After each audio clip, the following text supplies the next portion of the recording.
Hello, beautiful souls. Welcome to 1010 Tea Chats, where we share meaningful discussion around a warm cup of tea. And today's tea is all about family and relationships. So joining us at the table will be two of my dear friends, Anna and Carrie, and they will be sharing their experiences on marriage, raising children, and now grandchildren. So go ahead and grab your favorite cup of tea or favorite beverage, and we'll go ahead and get started. Well, ladies, it's great to have you back. And so, we talked a little bit about work life, and now I kind of want to flip the conversation a little bit and shift to family and relationships. Oh boy. Yes. Get into all the juicy topics and everything. So first thing I want to talk about, because before we talk about the babies, we got to have a man so to do the deed. And so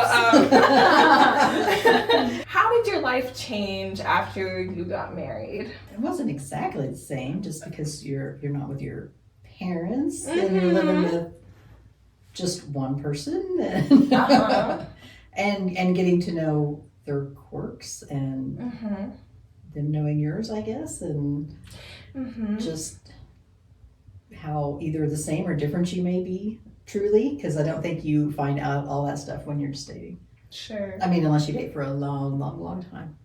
Or maybe you were friends before you decided to date, like you just knew them as a person. But even then, just living with you don't truly know someone until you live with someone. For me, right. My situation was different. I would say nothing changed when I got married, because the joke we have, I married my husband for his money. And the reason the joke is because I was a Navy brat and grew up on a Navy base, and he got stationed to St. Mary's, Georgia. Met him in a Walmart parking lot. And if you were married in the military, you got more money. And so we got married for the money. But we had been together for about 15 months, but we were living together. So to me, I would say it really didn't change. So because we had been living together, but my situation was different then. I didn't go from parents to So I suppose it depends, maybe like age, like if you, are getting married straight from, living with your parents, or if you've been out of the house for a while and maybe you're getting married later on, or maybe you were living together beforehand versus not. So. Or you were single, you had your own place, and then you get married and then you guys join together and so it's I think it's just say every situation's different. Everybody's different. Yeah, but you don't really truly know someone until you live with them, because whether or not they know what a clothes hamper is and they put the clothes in the dirty hamper as they're supposed to. Yeah, not just drop it beside it. 30 years later, I'm still not sure. And people change over time. Is that positive? Is that negative? And the reason why I ask both sides of that question is because sometimes down the road, whether it's 7 years, 10 years, or a few months, people are like, okay, I married this person, but this isn't but now they're completely different than the person that I married. And so, I don't know. What are your thoughts on that? Well, I mean, I think everybody changes all the time, truly. I mean, it can be good or bad. It depends on what, What kind of change is it? Is it a change for the good or a change for the bad? So I would, I don't know. I would say, what path that they have gone down, or whether they've taken you with them or they have not, or because if it was bad. In the last 5 years, my husband and I both have grown closer together. Yeah. But I feel like we've both grown closer together because we've gone closer to God. So because we have incorporated God more into our marriage than we ever have been before, and I think it's, him and I both have changed, I would say, more in the last, but it's been for the good. Yeah. Because, we have, right. Because I tell people, and it's like, I give 3 advices when people get married. And I say, marriage is what you two make of it and nothing else. So make it the best one. And when someone asks you how long you've been married, say, not long enough. Oh. And the third and most important part is keep it God-centered. Mm-hmm. Though our marriage, when we first got married, it was not God-centered. Him and I both were not walking in the faith as we are now. So at that time in my life, I was running from him. Yeah. So I just say on that aspect, it's whether or not it's have you changed for the good or have you changed for the bad. So that makes a big difference. And it can go back and forth. Yes. Because there, as we kind of discussed earlier, you can have seasons where you may something could happen, and it could be Cancer or the bad, diagnosis, or then- emergency surgery, death in the family, losing a parent that you were close to, because we lost his mom a little over, almost 2.5 years ago, and she was an amazing lady, and I know, it still impacts my husband because he was very close to his mom and I was close to her. So I think, like you said, seasons, just everything, finances. The loss of a parent, I think, does make a big difference if you were close to your parents. Because you lost your dad a couple when years I lost ago. My dad, it's been, it'll be 7 years in August. I remember when you lost your dad. How I didn't did realize Russell help you when you were going through that? I I just think when you're picking someone to spend your whole life with, right? You need to also be thinking about who's going to be that person that I navigate the hard seasons with, not just when things feel like honeymoon season, when there is a loss. Sickness and health. Is this someone that I can trust or rely on or can confide in? And be supportive. Yeah. I mean, I think that was the main thing, just that, he was there at the hospital until my dad passed. All of that, so just just to be there if I need to cry, if I need to talk, if I whatever it needed to be, then he would listen or just give me a hug or whichever. I mean, I wouldn't say it. My dad had a lot of health problems kind of up to that point, but I think from being in the hospital to kind of certain things happening, it was a little bit sudden and kind of did go quickly. We think there was cancer involved, even though that was never actually confirmed. But when you're going through different seasons or when you're just learning about each other, because we're all different, right? I mean, would you say that you all are different from your spouses? Have you ever heard the saying opposites attract? That is 100% for my husband, because I'm a people person, love to, he is not. And so I would say, yes, I'm an extrovert, he's an introvert. So if I got that right, but I would say we are just, the saying is opposite, my husband and I are totally opposite of each other. Yeah, it's funny that you say that, because I remember that you all were having a party for Mandy, and I can't remember what it was for, but we were celebrating her, and Steve, your husband, he was there, and he didn't say anything, but he just had a beautiful beaming smile. It wasn't like an open mouth smile. I think it was her college graduation. I think that's exactly what it was. The surprise party. Yes, and then he was just, he smiling. He's the background, yes. Yeah, he was so happy to be there. He was just present, but no, he wasn't the one striking a conversation with everyone, but he was proud of his daughter, but also exactly. Okay. I'm the one that's there going, hey, what do you need? But he's the off to the side going, if you need me, I'm right here. If not, let you go do your thing. But he had such a sweet, warm energy about him, just so proud of her and happy and present and there, but not necessarily I'm the center of the tension or anything. Because it was her night. It was her night. And he wanted to be there for her and me and everybody else. And we're kind of the same, although it would be a little bit more reversed for us, where my husband's Yes, I agree. He's the social one. He can talk to anyone, which not that I don't like to be around people or anything like that, because I do. I like to talk to people and all this stuff. I was I'm just the one that doesn't normally start the ball rolling, I guess you would say. So you get me going. And then, I'm one that's never met a stranger, but my husband's gonna Yeah. So maybe it goes for friendships sometimes too, because you guys are besties. I guess, yeah. I mean, there's a lot of things similar, probably. I agree, but different as well. So yeah, we blend. I think we blend very well together because she I would say it makes me a better person, just being her. Right. So, and I know that I can count on her at any time. And one of the memories that I always will cherish is I was having a rough day, and she had a moment that she could escape from work, and she walks into my office carrying a Diet Pepsi and a bag of cheese fries. Oh, This is the little thing. Yeah. So I would say friendship.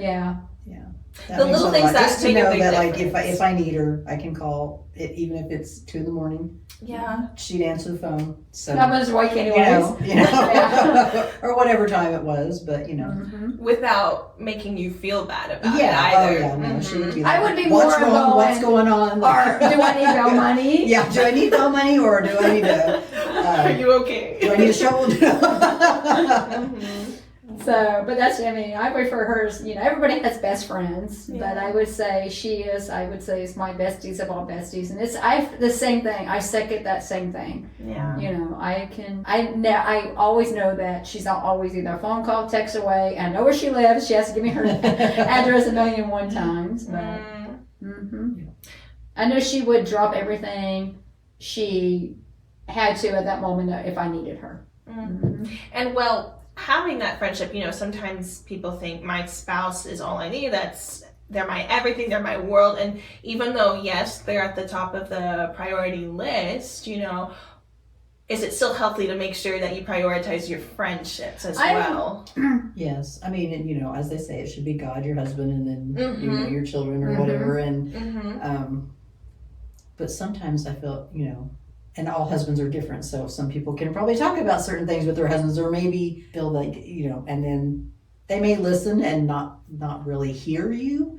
You know what I mean? Whereas sometimes Because I think different? just because they process different, and Sure. and it's so if you talk to another woman, then like they're gonna more Yes. likely get like kind of where you're coming from, I think. Because they may have already experienced it or going through the same thing that you're going through at this moment in time. Or just that, the way we process things is different than men, so it's makes a difference. This is going to loop us back to the differences, right? Because we're wired differently, and that's a strength. We don't want to just all be the same. Right. We are better together because, they see things in a unique way, and then we do, and then that gives us a more fuller and clearer picture, right? And so I guess my question here would be, how do you navigate communication with your spouse when, we are wired so differently? Because, at the beginning, maybe it can be helpful having the butterflies in your stomach, and you might more easily look over things or forgive things, but then time passes and hard things happen, and you have to have real life conversations. So how do you approach treating the other person, I guess, respectfully, etc.? But just, I guess, if you can give me your thoughts on that. It depends on what it is. Like, Yeah. too, Sure, on sure. different situations, because sometimes you can go into it and you may be mad already, so it's hard to. Yes, Yeah. because we are human. Yes. Yeah. So if you already have that emotion going from whatever's happened, then you kind of may carry it over. You may shift. I don't know. I'll say blame, but maybe not blame. It's just that aggravation may get forwarded over to them, and you may not be actually mad at them. It's just Let's just say taking it out on taking them. them out. Yeah. So it's. Every situation. And then one of the things I've learned is never quit dating your spouse. Because my husband and I started a date night, and I've realized is, never quit dating. Well, it's hard when your kids are young, because I would say, having date night when the kids were young was rarity. Sure. And what I'm hearing now is encouraging young couples is, yes, you hear that never quit dating, but you can date even when you have young kids. And I wish my husband and I would have done this more often, is have a date night at home. After the kids go to bed, pull out some cheese and crackers or something from the refrigerator, and just sit down. If you don't have to have a drink, so to say. If you're a coffee drinker and he's not, maybe a cup of hot tea or something. Just have maybe 20-30 minutes of having just a night of just communicating with each other and all of that. So An adult conversation. Sometimes Parental, you need an yes. adult conversation. Adult conversation, yes. And it is hard to date when you do have kids, though. But like you said, if you can put that time away, even if it's 10 minutes or something. But Yeah, at least one night a week, 'Cause I carve know- out, with my husband, always being traveled, in like yeah. in trucking or some aspect of it, then he wasn't. He may not be home in the evenings, or may not be home all week, or at the one time for 5 years he was gone for a month at a time and then come home for 2 weeks. Yeah. All different seasons and situations of things that make it tough. So Really sounds like, especially when you're in that situation that they're gone for extended periods of time, that you have to be very selfless, because you're have to think like, okay, well, I mean, this person, they're just trying to do their part. They have a job and this is what's required of them. I also need to be thinking about them. I mean, is there anything else that helped you in that season, or was it just hard, or how did you guys stay connected even though you weren't physically together? phone calls and text, of course, and then we would make trips up there occasionally. Is that when he was in North Dakota? So making a trip up there was hard, because you can't just I would say, too, up and be gone for because you and I were close friends even then, is saying you had a good, I felt like you had a good support system, like you had your mom and everything else. And this is from an outsider looking in, is you had a good, and then your kid, you had good kids, and that you're a good mom. You're a really, really good mom. Well, and like you said, it's from the outside looking in. So, I mean, there was a point, and thankfully, the Lord answered the prayers towards the end, because I don't remember all that was going on, but I just felt like I was getting overwhelmed with everything, with both the kids at home, and then Levi getting older, and like he needs his dad around more. I remember, and not having, just mom. So because you didn't know how to talk to him on those particular, if there were certain things, it's like, okay, this is more like he needs, especially when he's his playing dad. Sports and different types of things. But it did I remember get those, overwhelming at a point, and I was just I talked to the pastor about it once, like, just like, hey, it's.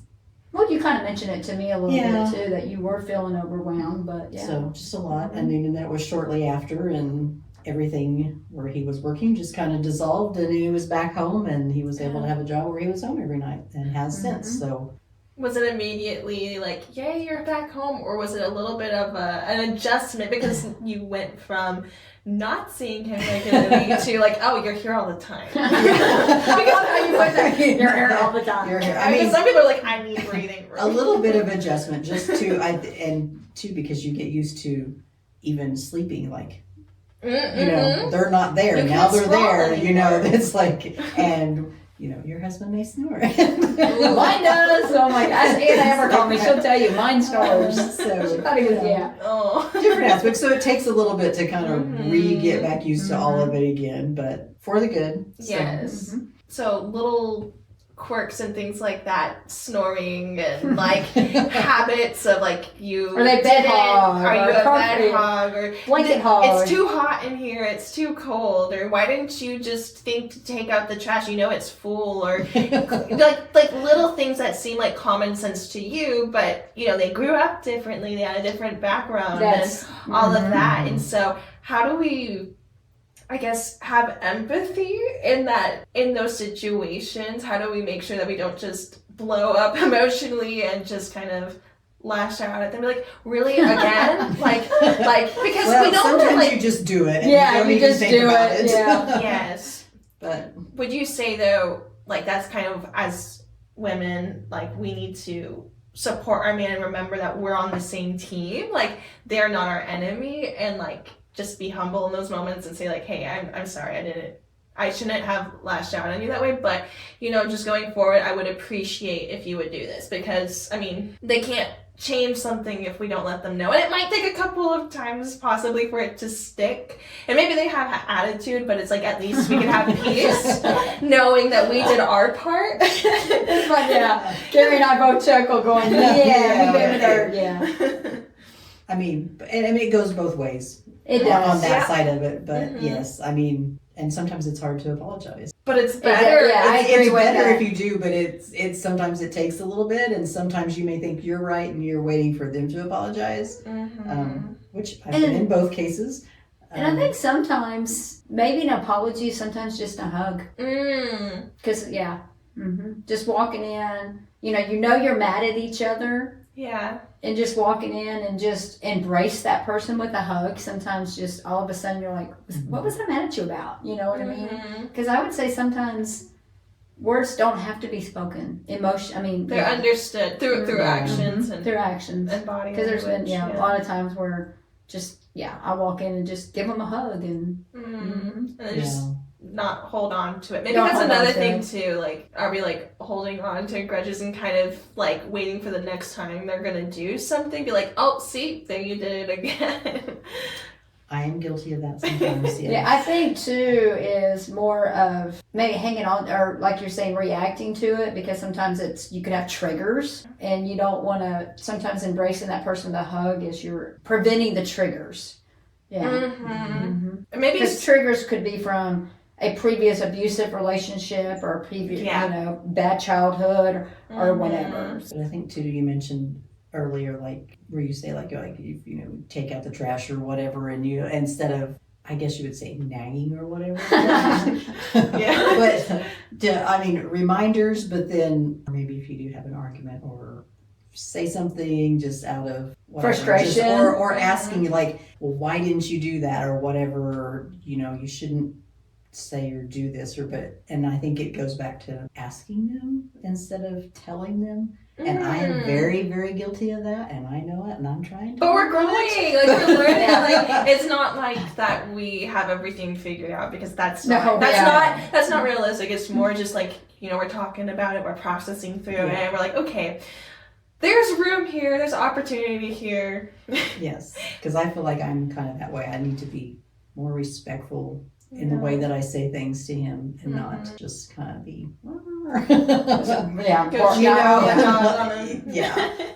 Yeah. Oh, when we had our conversation about work, there was like the sundown rule about, okay, just respond within 24 hours or something. So in personal life or in relationships, maybe there might be another sundown rule of just don't go to bed mad. Don't go to bed mad. Like try not to, or at least if you're mad, maybe just get naked. I don't know. That might help a little bit. Yeah, that usually helps for him. Yeah, the woman might. I don't know. The woman might feel used in that situation. I don't know. But I can't say that we've never gone to bed mad. Oh yeah, sure. So, but it might be a good goal to have, like, it's a good goal to have, but also understand that there's going to be a time that it's because it's two people, right? Two different people. Everybody's different. Yeah. And sometimes you might have to weigh that situation. Like, it depends on how frustrated or mad that person is. Maybe it's best if you do wait and don't say anything until the next day, because they just need that time to like calm. Yeah, I would honestly say one of the biggest fights my husband and I had, we're thankful we both took the day and you need to go to neutral. We went corners to and and then we went out to dinner that next night, and I think that was one of the key turnarounds that we had in our marriage. That And I think too, because if you get too heated in the moment, then you're going to say things you'll probably regret. There was things I would step aside. You will say things that it will happen. It will at some happen. point, but it's not so much of when, but I mean, if it will. No matter. There's no perfect marriage. That's exactly what I was going to say. You may think that there is, and you may think you see one. But you don't see the inside. Especially, I have had that image of what I thought was someone that had a perfect marriage, and I look at it as wrecked in my eyes. And I look at it as there's three people in a marriage: the two that are in it, and the man upstairs. Something that I kind of have in my mind as well is like, if you're in a marriage. I mean, I'm not in one, but like, just from like an observational standpoint, I think it's very easy for our brains to shift to the negative or focus on the things that need to be perfected or, improved. And maybe that might work for women, it might not. Like, I don't think so, at least not for me. I don't like it so much if I'm being criticized all the time. If it's constructive feedback, like we were talking with work, then that's different. But if we can see the potential, like, you know, in our partners, and like speak. I mean, if there's something that needs to be corrected, say it, sure, but also like try to be more intentional and balance things out by also speaking to things that we want them to grow in, I guess, like speak to the person that they're growing into and that we know that is in there. But you don't always want to just give constructive criticism. You also want to give positive, appreciation, praise, and everything else. Yeah. Maybe sometimes we take things for granted, like, oh, you know, I expected you to wash the car or whatever it might be, but I mean, maybe not forgetting to say thank you too, even if it seems like just like an everyday task. I don't know. I think sometimes we maybe in relationships can get like view the other person as too familiar. Like, yes, we want to like be close to them and everything, but like it's like, oh, okay, I don't have to say these things anymore. I think sometimes we give more respect to strangers or to people that we don't know too well because we're trying to impress them, and then we stop putting in that effort, you know, with people that we feel comfortable with, when those people should be the ones that we maybe try to put in even more effort. I don't know. That's just kind of my thought on it. It might change later, but that's kind of how I'm thinking about it right now. What do you think? It's a good way to look at it, because we do need to continue that respect and all of that, you know, going forward, no matter what it's regarding. And I'm the first one to admit that I'm not great with that sometimes. Me either. A lot of times, I'm sometimes a little too critical, as you said, and things. Just as an example, like even like I'll tease about, well, sometimes tease, but like, you know, about even the dishwasher getting loaded or whatever. Yeah. And they'll be like, well, you'll just change it anyways, so we don't do it. I said that same thing. It's like, I load it differently, but then it's like, okay, so I need to be more, you know, hey, you did this, thank you for doing it. You know, instead of being like, well, why didn't you put it in this way or something like that. Like, I'm bad about that stuff, and I need to fix that. Like, if you if you did it for me, oh, thank you, they're done. You know, whether doesn't matter how they're in there, that type of thing, or, you know, whatever. And like, because I hear that quite a bit. Well, you'll just go do it. I hear the same thing. Or if I clean it, you'll just re-clean it again because we didn't do it right. And I'm just like, okay, so I've always been, I guess, probably not said correctly things that, or I didn't say thank you, or, you know, where I need to be more like, okay, you did that, thank you for doing that, or, you know, instead of being like, and then they never do it again because you were like, wow. So then it goes to the opposite. You never help. Yes, that too. You never help with anything. Well, you know. I did, but then you didn't appreciate the stuff I was doing, so I just quit trying. Yeah. And then people feel like they're never getting anything right, and but also too, when they respond that way, then that kind of makes you mad, and you're probably just like, well, and then it goes to a whole cycle. Right. Just be like, maybe that's just kind of choosing to not let like, it's okay to feel what you're feeling, but like just being aware, like, that's just a signal. This is not what I'm going to use as the foundation for how I'm going to respond to the other person. They are on my team. We're here to win together, not let this be what. Just grab a good cup of coffee or tea and sit. Am I going to die on this hill? Is it really worth it? Like, picking your battles? Like, and there are times, yes, especially with that, like, you just have to, like, you may know that you're 100% right, but you know it's going to cause like a whole thing, so you just like, nope, just let it go. Just take just your time. Don't say it when you got it. I'm just gonna slate it out. So and that goes either way. Whether I'm right, he's right. You know, either way, like, you just sometimes have to let it. Let it go. There's no sense in arguing about it. Let it go. My granddaughter's saying, "Let it go now." It's frozen. It's not worth. We talked about spouses, but you know, both of you have children, and not only children, but you have graduated to having grandchildren. Which, what a blessing! That's amazing. That, you know, was a big life change, though, because, you know, your body changes and you're, you know, take on a whole new level of responsibility for another human being, and that can probably, to most, maybe just to me, I don't know, but seem, from people that I've spoken with, I think they also feel the same way. It can seem a little scary because it's just different. It's something you've never done before, even though you see people around you doing it. And I think for some, if you grew up in a rough environment, it can seem even more intimidating because it's like, well, I didn't have that good foundation, so I don't have a basis to run off of. Like, how am I supposed to do it? I had such a rough time. I do not want to ruin the life of my child. Maybe I'm not the right person for this to be a mom. Maybe, you know, there can be all these questions that cause just insecurity about the situation, and maybe even feelings of isolation too when going through that. And I'm sure hormones changing, your body changing does not help. But, you know, if you didn't have the best upbringing, can you still be a good mother? Is it harder, or how, like, what do you all think on that? I mean, I think you still can be. I think it will make it maybe tougher because you don't want you don't want to redo any of that. You know, whatever could have happened with your children. But Yeah. I was one that grew up in a rough environment. I refer to now my biological parents by their first names. I've completely cut ties with them. They were charged with mental and physical child abuse, both. One thing that I try not to cry is my daughter went to school with someone, and they're at the lunch table, and she told my daughter that she didn't want to be a mom because she didn't think she could be, because she was in foster care and pulled from, you know, her. And my daughter looked at her and said, don't think that, because my mom didn't have a good, and she's a great mom. And she's a mom because of that comment.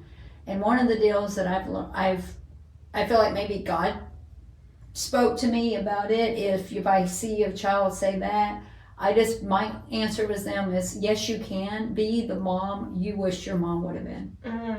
And I feel like that's the answer I would give now. Because hearing my children tell me that even though I didn't have, that I was a good mom. And Grammy, you know, hearing I love you, Grammy, you know, yeah, that's what I think. There's no perfect marriage. There's no perfect mother or father either. So and that's okay. Like, maybe to not be afraid of mistakes happen. I've made mistakes with my children. I know I have. All make mistakes with our kids. Yeah, but I would say, you know, don't think you can't be. Would you say communication with your children can really help a lot too? Like, say, you know, maybe we yelled when we shouldn't have. But like, just kind of having a conversation, you know, and I mean, their age is going to make a difference too. At they're 16 when they're going to move out, buy a house, quit school, buy a house, buy a car, and they think that they're going to be able to, you know, live on part-time at Walmart and at McDonald's. Oh, yes. Yeah. Communication is the key. Like, yeah, go try that. Sure. Go ahead. Are there certain things about communication, or like, what, like how, I guess, in like a practical sense, do you apply that? I would say truly try to listen to them, because the world's not the same world that Carrie and I were teenagers in. You know, because you've got the social media and everything else. But just, I feel like if I had to do it all over again, it would be more like, you know, more listen to them and just checking on them, like just, you know, asking more questions, even like not instead of just how was your day, or you know, is there something happen, you know? Yeah, just if you could go back to today, what would be one thing you would do differently, or you know, that kind of deal. I feel like I should have had more of those conversations with my kids. I will say, from my perspective, something like, I'm really grateful for my dad, because he was really good about explaining hard things, and like, or even like if he was telling me no for some reason, he would actually be like helping me like think through it too. And not just saying no because I said so. That's why. Like he was willing to like just like sit down and help me think, like, well, what's the benefit in doing that, you know? Or what? So I mean, I don't know, I thought that kind of helped my mental development too for decision making. So I just really appreciated that. I mean, I'm not saying that I had perfect parents. There were definitely challenges and things in other ways, but I want to just compliment him on that, and that I just really appreciated it. Do you think that's one of the reasons has made you the strong person that Carrie and I probably both see in you? I think it definitely helped. Yes, that definitely helped. This isn't like parent related. This is more just like something that I did, I would a lot of times find time in quiet, like going outside or something, like if I just needed to process and bring God into that as well. So like if I was struggling or I was feeling something, painful or whatever it might be, just kind of allowing myself to feel that and allowing myself to think and process through that and then talk to God about it as well. So, sometimes our earthly parents may not be perfect, but we always have a perfect Heavenly Father. The song "The Truth" by Megan Woods. Yeah, my Heavenly Father. Because people are people, and I would say even just being older, I mean, I think, you're talking about like traumas and stuff. It's like, well, you know what, the people that are inflicting pain, they probably went through something very challenging, and that does not justify the behavior. No, it does not. But it can help us at least be like, you know what, I'm going to forgive you. Doesn't mean that we let them have full access into our lives or things like that. I think boundaries are healthy, just depending on what their behavior is like presently.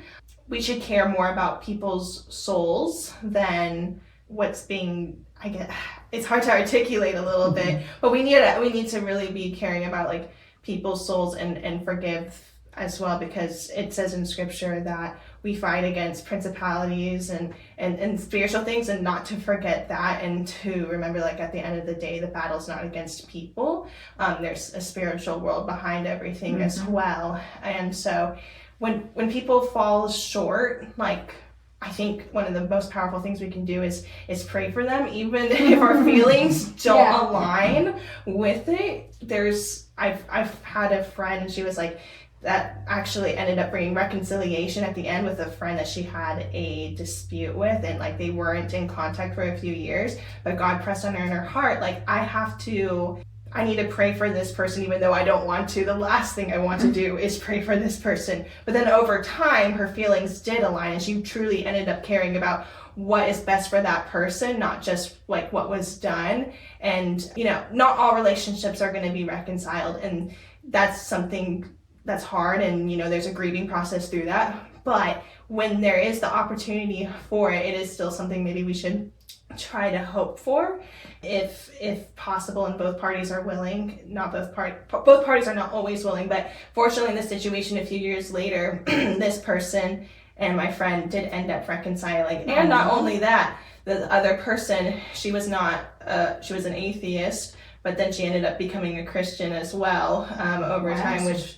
is like, wow, the power of forgiveness and just thinking about the health of that other person's soul. Because if that other person is really causing that much damage to the world around them, that person's soul, like, they're in trouble. Like, when we think about eternity and everything, they're the ones that's truly in trouble. They caused a lot of trouble on other people, and those people unfortunately now have to process and heal through that, and they can know where that stems from. But that's how we can maybe overcome and pray for them. Parents may not be perfect, but we have a Heavenly Father, and that brings the stability.